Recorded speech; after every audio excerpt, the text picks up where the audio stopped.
Bayangkan sebuah percakapan yang tampaknya biasa. Dua orang berbicara santai, tertawa kecil, saling menyindir ringan. Tapi setelah percakapan itu selesai, salah satu merasa bersalah tanpa tahu kenapa. Yang lain merasa menang, unggul, atau benar. Tidak ada pertengkaran terbuka, tidak ada teriakan, tapi ada sesuatu yang mengganjal. Ada emosi yang tertinggal, ada rasa tidak nyaman yang sulit dijelaskan. Dan yang paling aneh, ini bukan kejadian langka. Ini terjadi setiap hari. Di rumah, di kampus, di kantor, di hubungan percintaan, bahkan dalam pertemanan yang terlihat sehat. Disinilah pemikiran dari Eric Berne menjadi sangat relevan.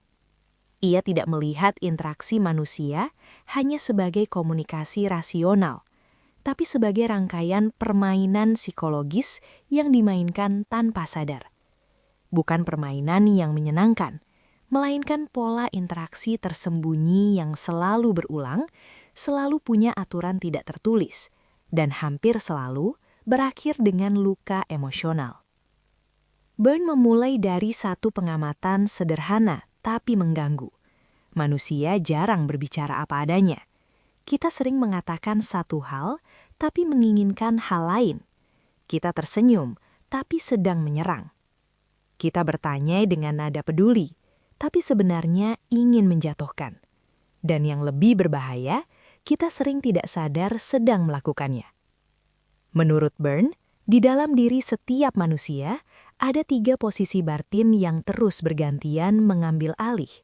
Ada bagian yang dewasa, rasional, tenang. Ada bagian yang seperti anak kecil, emosional, ingin diperhatikan, takut ditinggalkan. Dan ada bagian yang seperti orang tua, menghakimi, mengatur, merasa paling tahu. Masalah muncul ketika komunikasi tidak terjadi dari posisi dewasa ke dewasa, tapi dari peran-peran tersembunyi ini.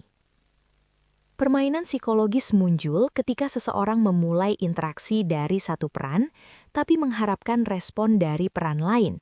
Contohnya sederhana, seseorang mengeluh terus-menerus tentang hidupnya, tapi menolak setiap solusi yang diberikan.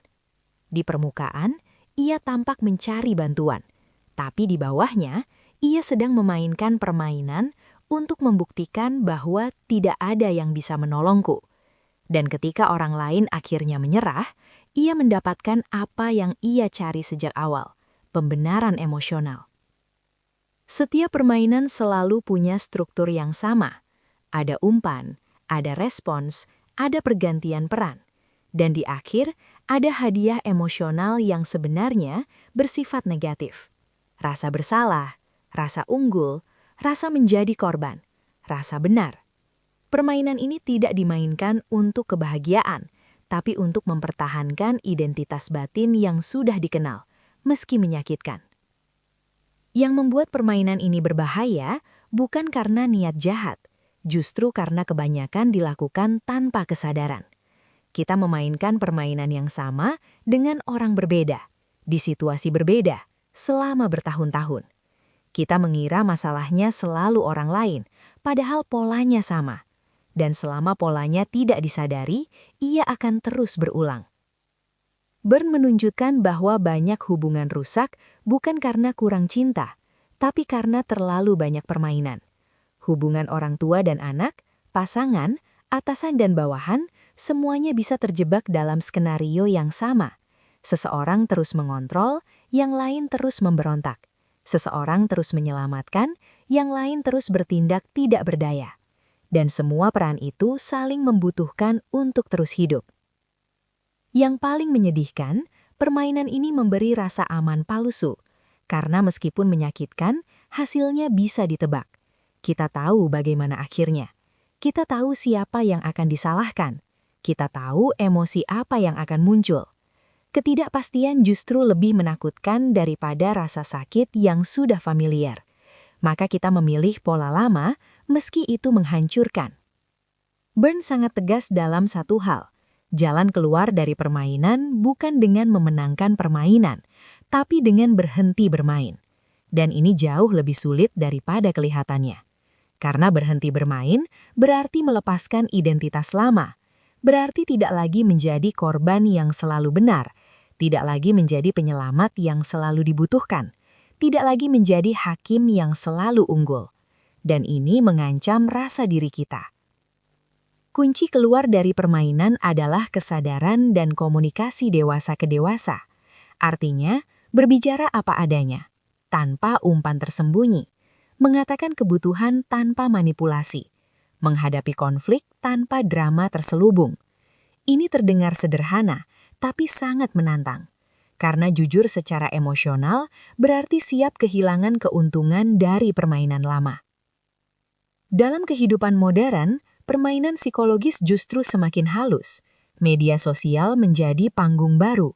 Sindiran pasif-agresif, pencitraan korban, kompetisi moral. Semuanya adalah bentuk permainan baru dengan kostum berbeda. Kita bukan hanya bermain dengan orang terdekat, tapi dengan audiens yang tidak terlihat.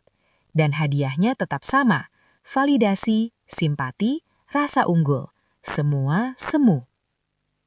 Byrne tidak mengajak kita menjadi dingin atau antisosial. Justru sebaliknya, ia mengajak kita membangun hubungan yang otentik.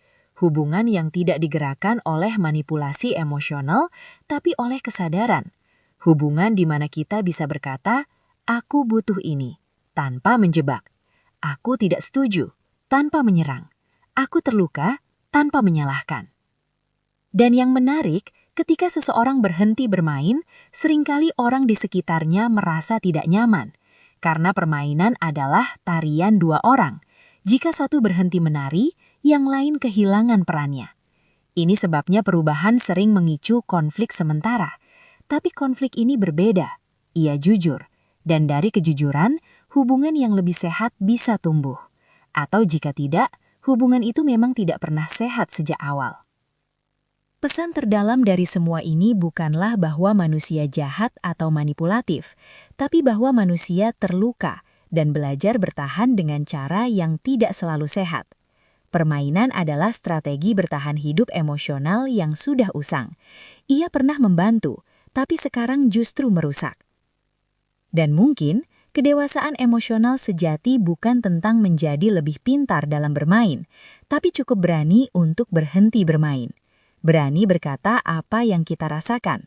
Berani mendengar tanpa defensif. Berani hadir tanpa topeng. Karena di balik semua permainan psikologis, sebenarnya ada satu kebutuhan sederhana yang sama. Ingin diterima tanpa harus bermain peran. Dan ketika permainan berhenti, disitulah hubungan manusia yang sesungguhnya bisa dimulai. Bagian terpenting dari semua ini justru muncul setelah kita mulai menyadari permainan-permainan itu. Kesadaran selalu datang dengan rasa tidak nyaman. Kita mulai melihat pola yang selama ini terasa normal. Kita menyadari bahwa kalimat-kalimat yang sering kita ucapkan ternyata bukan sekedar kebiasaan, tapi bagian dari skrip lama yang terus kita ulang. Di titik ini, banyak orang tergoda untuk mencari siapa yang salah. Orang tua, pasangan, teman, atau masa lalu. Tapi Byrne justru mengajak kita ke arah yang lebih sunyi dan lebih dewasa, melihat peran kita sendiri tanpa menghakimi, bukan untuk menyalahkan diri, tapi untuk mengambil kembali kendali.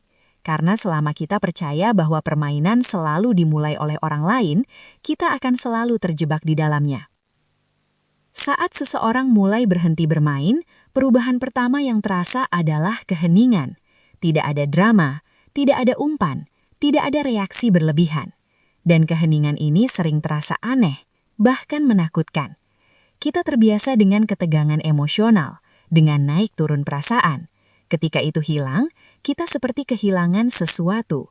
Padahal yang hilang adalah kekacauan yang dulu kita anggap sebagai kedekatan. Berbicara tanpa permainan berarti berbicara lebih sederhana. Kalimat menjadi lebih pendek, lebih jujur. Aku tidak nyaman dengan ini. Aku butuh waktu. Aku tidak setuju. Tidak ada sindiran, tidak ada nada ganda. Dan justru karena kesederhanaan ini, komunikasi terasa lebih beresiko. Kita tidak lagi berlindung di balik peran. Jika ditolak, kita benar-benar ditolak sebagai diri sendiri. Tapi disitulah keaslian hubungan diuji. Menariknya, berhenti bermain tidak selalu membuat hubungan lebih mudah. Kadang justru membuat hubungan berakhir. Karena ada relasi yang hidup bukan karena cinta atau rasa hormat, tapi karena permainan yang saling menguntungkan secara emosional. Ketika permainan dihentikan, fondasinya runtuh. Dan meskipun ini menyakitkan, seringkali ini adalah bentuk kejujuran yang tertunda terlalu lama. Namun, dalam hubungan yang sehat, sesuatu yang berbeda terjadi. Ketika satu orang berhenti bermain, yang lain perlahan ikut menurunkan topeng. Percakapan menjadi lebih pelan, tapi lebih dalam. Konflik mungkin masih ada, tapi tidak berputar-putar. Tidak ada lagi peran korban yang menunggu diselamatkan atau hakim yang ingin menang. Yang ada dua manusia yang mencoba memahami, bukan menguasai.